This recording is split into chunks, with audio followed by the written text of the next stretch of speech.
Chers amis, c'est un réel privilège, un réel plaisir que de se retrouver pour partager quelques réflexions autour de la parole de Dieu.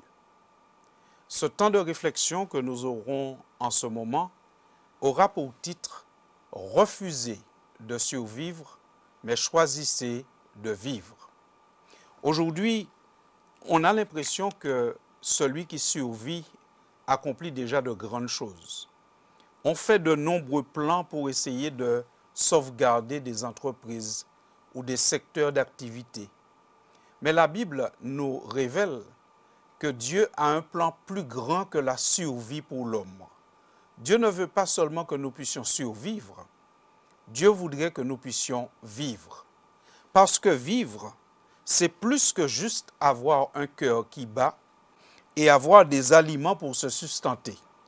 Vivre, c'est être vivant, c'est pouvoir expérimenter la joie, la passion, l'amour, l'espérance, toutes ces choses qui vous transportent d'allégresse.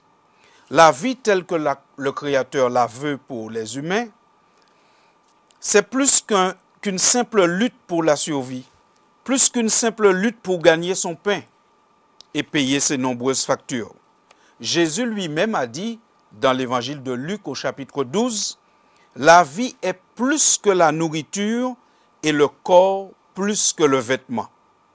Refusez de survivre, mais décidez de vivre. » Une personne bien particulière, si particulière qu'on a du mal à le définir avec un seul titre, veut nous aider à rentrer dans la vie et à abandonner la survie. Nous trouvons de nombreuses références de cet être qui veut nous faire passer de la survie à la vie dans la Bible. Prenons par exemple le chapitre 8 du livre des Proverbes.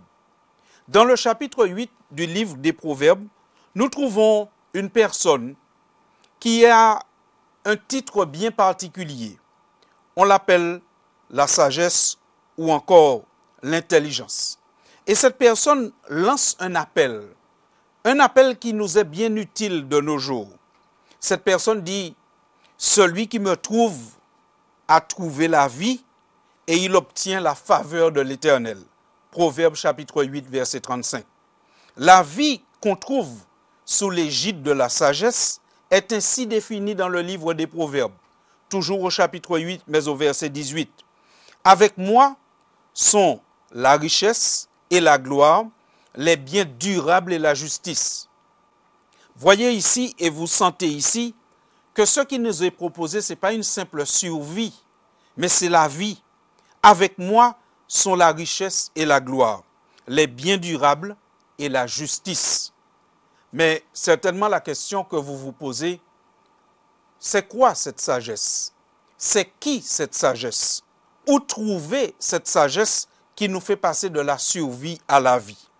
Eh bien, cette sagesse, ce n'est pas une philosophie qu'on peut acquérir par des étapes en suivant des pratiques. Ce n'est pas non plus une masse de connaissances qu'on peut accumuler avec le temps.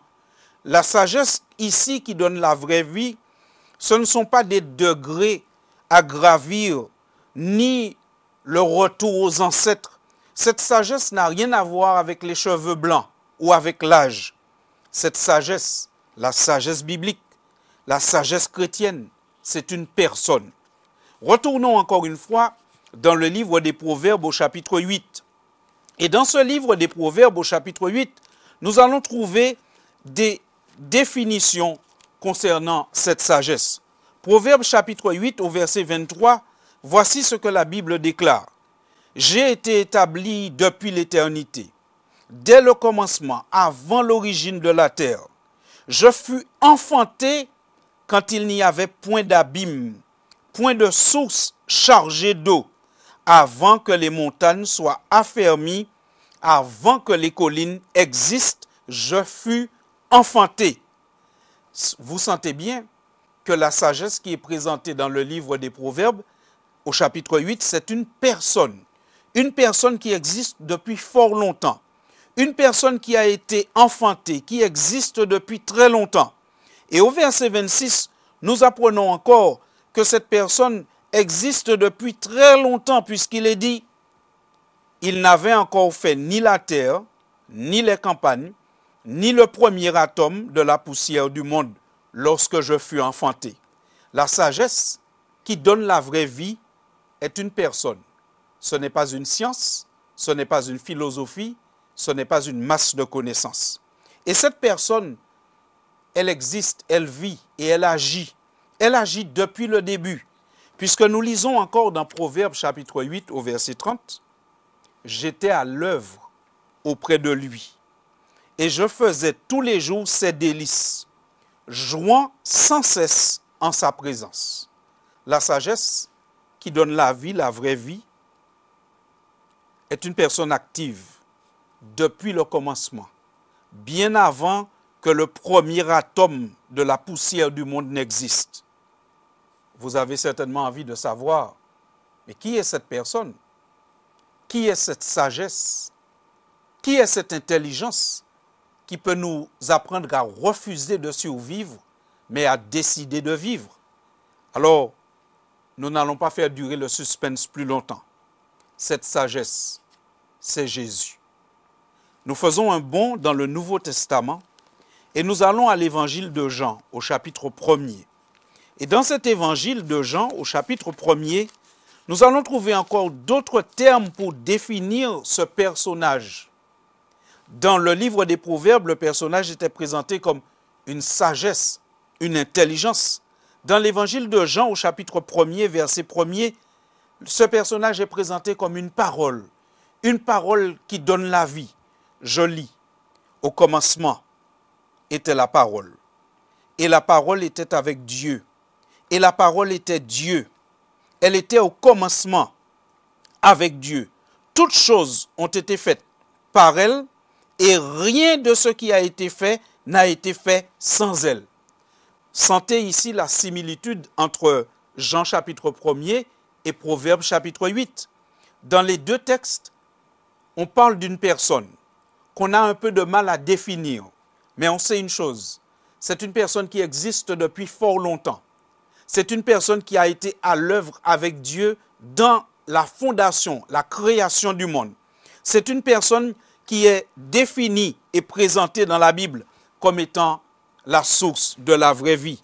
Puisque la présentation se poursuit dans l'évangile de Jean, toujours au chapitre 1er, mais cette fois au verset 14.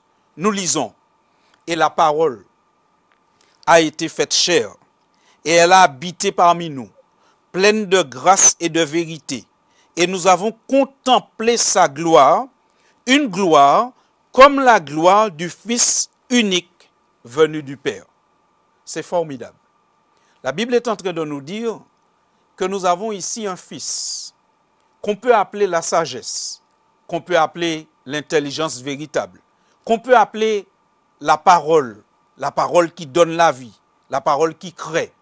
Ce personnage, c'est lui qui peut donner la vie et la vraie vie. Mais nous n'avons toujours pas encore trouvé son nom. Alors nous ferons quelques pas dans l'évangile de Jean et nous arriverons jusqu'au chapitre 8. Et là, nous allons rencontrer Jésus lui-même qui parle et qui se présente. Et nous allons voir que c'est Jésus dont il s'agit. Évangile de Jean, chapitre 8, verset 56. Voici ce que nous lisons. Abraham, votre père, a tressailli de joie de ce qu'il verrait mon jour. Il l'a vu et il s'est réjoui. C'est Jésus qui parle. Et il dit à ses interlocuteurs, Abraham, votre père, Abraham qui a vécu bien des siècles avant l'incarnation de Jésus, Abraham qui a vécu bien des siècles avant les interlocuteurs qui sont présents. Et pourtant Jésus leur dit, Abraham, votre père, a tressailli de joie de ce qu'il verrait mon jour, et il l'a vu et il s'est réjoui. Les Juifs lui dirent, tu n'as pas encore 50 ans et tu as vu Abraham? Alors Jésus leur répond au verset 58, en vérité, je vous le dis, avant qu'Abraham fût, je suis. Jésus est le seul qui a préexisté avant son incarnation. Ici, dans ce passage, la Bible nous fait reconnaître que Jésus est plus que juste cet homme né un jour. Il a existé avant ce jour. Il a existé depuis très longtemps. Et depuis très longtemps, il a agi avec le Père. Il a agi avec le Père pour donner la vie, pour être le Créateur, pour amener le monde à l'existence et les hommes à la connaissance de la vraie sagesse.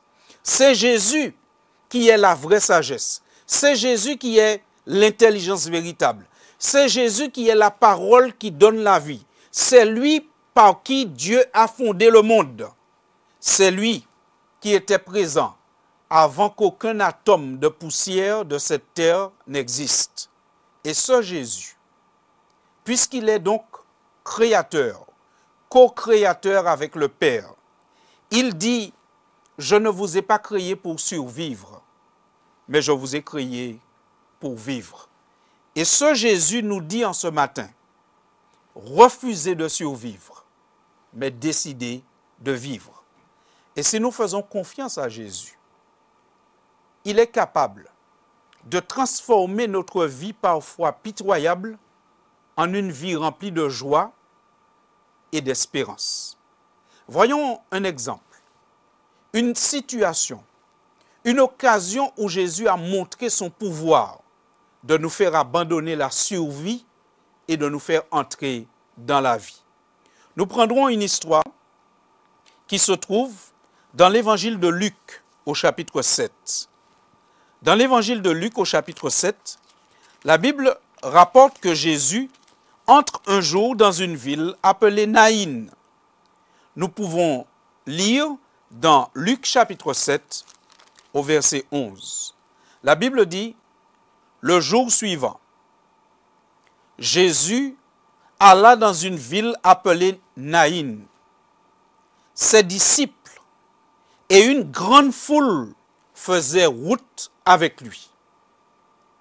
La précision est importante. Ses disciples et une grande foule faisaient route avec lui. Ce qui va se passer dans la suite est donc public, connu de ses disciples et connu de beaucoup de personnes.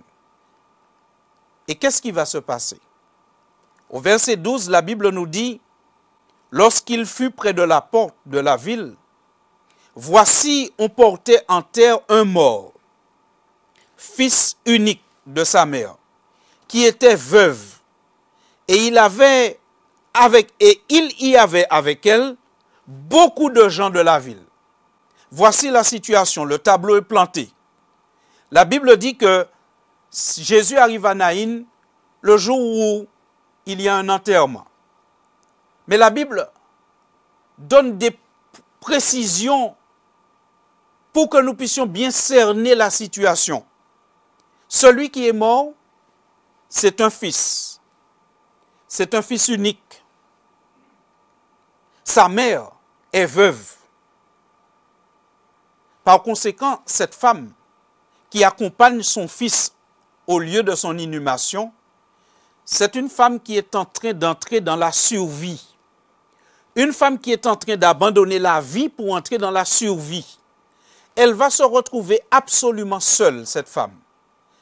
Plus de mari parce qu'elle est veuve. Elle a un seul fils qui est décédé. Sa situation est touchante parce que la Bible dit qu'il y avait avec elle beaucoup de gens de la ville. Les gens sont venus en masse comme pour lui dire « Tu souffres et nous comprenons. Nous essayons comme nous pouvons, au mieux, de te soutenir. Nous t'offrons notre présence parce que c'est tout ce que nous avons à te donner. Une présence. » Et Jésus, lui aussi, est interpellé par la situation. Au verset 13, la Bible dit, le Seigneur l'ayant vu, cette femme, fut ému de compassion pour elle et lui dit, ne pleure pas. Alors, mes chers amis, j'ai du mal à imaginer que dans cette foule nombreuse qui accompagnait cette femme, que personne ne lui avait encore dit cette phrase. on peut supposer facilement que beaucoup de personnes lui avaient déjà dit cette phrase. Peut-être en la touchant même, peut-être en tapant sur son épaule, peut-être en lui faisant un câlin. Beaucoup ont certainement dû lui dire « ne pleure pas ». Remarquez, Jésus lui dit « ne pleure pas », mais ce n'est pas elle que Jésus va toucher. Puisqu'au verset 14, la Bible dit « il, Jésus, s'approcha et toucha le cercueil ». Certainement que la plupart des gens qui cherchaient à encourager cette femme la touchaient. Jésus ne la touche pas. Jésus touche le cercueil. Et quand il touche le cercueil, il parle. Il dit, la Bible nous dit qu'à ce moment-là, il dit, jeune homme, je te le dis, lève-toi. Et la conséquence est immédiate. Au verset 15, la Bible dit, et le mort s'assit, et il se mit à parler, et Jésus le rendit à sa mère. Jésus va être touché par la situation de cette femme. Mais non seulement Jésus est touché par la situation de cette femme, Jésus va toucher le problème de cette femme. C'est le cercueil, c'est son fils qui est mort, c'est sa solitude. C'est une femme qui est passée de la vie à la survie. Maintenant, elle envisage la vie non plus comme une vie, mais comme une survie. Elle va peut-être essayer de manger ce qu'on va lui donner. On peut imaginer que ses voisins avaient déjà préparé pour elle un repas. Mais pensez-vous qu'elle allait manger ce repas, ce soir-là, ce jour-là? Non. Cette femme allait passer de la vie à la survie. Et Jésus intervient. Et Jésus va premièrement redonner la vie à son fils. Pourquoi Jésus agit ainsi? Parce qu'il est touché par la femme, mais parce qu'il a le pouvoir de le faire. Il rend la vie à ce fils. Et notez bien, la Bible dit au verset 15 qu'il rend le fils à sa mère. C'est-à-dire que Jésus dit, je ne veux pas que tu rentres dans la survie, mais je veux que tu continues à vivre. Et rappelez-vous ce que nous avons dit au début. Vivre, ce n'est pas seulement avoir un cœur qui bat, ou des aliments, ou des vêtements. Vivre, c'est plus que ça. C'est expérimenter la joie, la passion. C'est avoir une espérance. La vie, disait Jésus, c'est plus que la nourriture. Et Jésus ici montre qu'il a le pouvoir de la vie. Il a le pouvoir de nous redonner envie de vivre. Il a le pouvoir de nous dire, refusez de survivre, mais décidez de vivre. Alors peut-être que ce jour, quelqu'un a écouté ces quelques paroles. Et si toi aussi, peut-être comme cette femme, tu te sens seul, dépassé par bien des situations. Si toi aussi tu rentres seulement dans une phase de survie, le Seigneur Jésus te parle. Et le Seigneur te dit, mon enfant, refuse de survivre, mais décide de vivre. Lorsque nous faisons alliance avec Jésus, nous avons la possibilité de croire que Jésus est capable de guérir toute maladie. Mais nous avons surtout le privilège de croire que Jésus est capable de ressusciter les morts. Nous avons le privilège de croire que Jésus s'intéresse à nos souffrances, qu'il nous voit quand nous souffrons, qu'il est ému de compassion quand nous souffrons et qu'il agit pour ses enfants quand ils souffrent. Amis chrétiens, et si vous découvrez le Christ, expérimentez sa puissance de vie, expérimentez son amour, attachez-vous à Jésus, décidez de lire la Bible, en commençant par les 4 évangiles. Découvrez ce personnage qu'on ne peut pas classer facilement, qu'on peut appeler la sagesse, l'intelligence, la parole, la lumière. Difficile de classer Jésus, parce que ce qu'il est dépasse notre entendement. Mais nous savons une chose, il nous aime et il a le pouvoir de la vie. Refusez de survivre, mais décidez de vivre. Prions ensemble. Seigneur, merci pour Jésus, ce merveilleux sauveur que tu nous as donné. Merci pour Jésus qui a existé avant nous et par qui nous pouvons vivre aujourd'hui et espérer la vie éternelle. Seigneur, permets-nous de ne pas nous contenter de survivre, mais accorde-nous le privilège de vivre. Accorde-nous le privilège d'être en Jésus, d'avoir de la joie, et même au travers des difficultés de nos vies, d'avoir une espérance, celle du retour de Jésus. Le jour où les morts en Christ ressusciteront pour la vie éternelle et des familles pourront se reconstituer. Seigneur, nourris notre foi, nourris notre espérance, mets en nous la vie, fais-nous vivre au nom de Jésus. Amen. Que Dieu vous bénisse et je vous souhaite d'expérimenter Jésus, celui qui a le pouvoir de la vie.